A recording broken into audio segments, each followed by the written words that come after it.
YSR Congress party పేరుతో వచ్చినటువంటి ప్రభుత్వం కడప తీసేసింది. What is wrong in it అంటున్నా. దాన్ని మనం మార్చాలా? మార్చకపోతే నిద్రపోడా చంద్రబాబు నాయుడు గారు?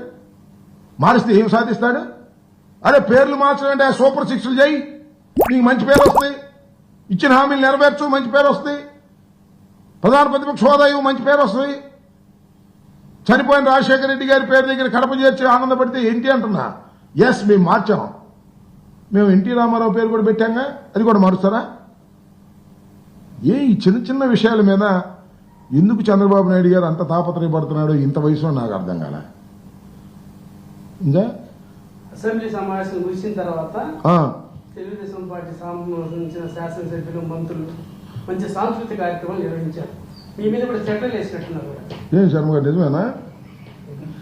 నేను ఒక మాట చెబుతానండి నారాజును. శాసనసభ సమావేశాలు, బడ్జెట్ సమావేశాలు జరిగిన తర్వాత శాసనసభ్యులు, శాసన మండలి సభ్యులు చక్కగా క్రీడలాడుకోవటం, నాటకాలు వేసుకోవటం, పద్యాలు పాడుకోవటం, ఏకపత్రాభినయాలు చేసుకోవటం అనేది పూర్వ సాంప్రదాయం.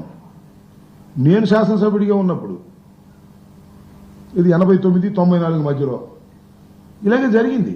అప్పుడు రాజశేఖర రెడ్డి గారు లేరు, విజయభాస్కర్ రెడ్డి గారు, జనార్దన్ రెడ్డి గారు ఉన్నారు. ఇప్పుడు చాలామంది నాతో పాటు ఉన్నవాళ్ళు చనిపోయారు. గురునాథరావు గారు, నాతో క్రికెట్ ఆడాము. వేదవ్యాస్ గారు, మేము నాటకాలు ఆడాము. మరి రాజు